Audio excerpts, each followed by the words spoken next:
সেইকাৰণে কলিয়ে আশ্ৰয় বিচাৰিলে যে মোক তুমি আৰু তোমাৰ ৰাজ্যখনকে খাই দিলে। তেতিয়া চৰ্ত দিলে থাকা বাৰু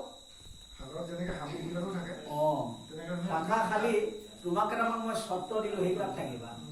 অযত কৰে যোৱা পাশা আৰু মদ্যপান, এই ঠাইত থাকা কৰি দিলো সমিধান।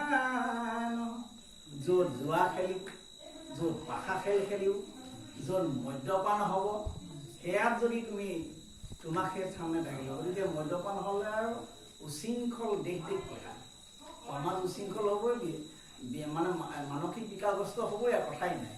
গতিকে সেইবোৰ চব কলিয়ে কৰে।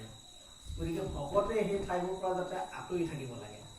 অযদ্যপিতো জনকলি তাকো পৰীক্ষিত ৰাজা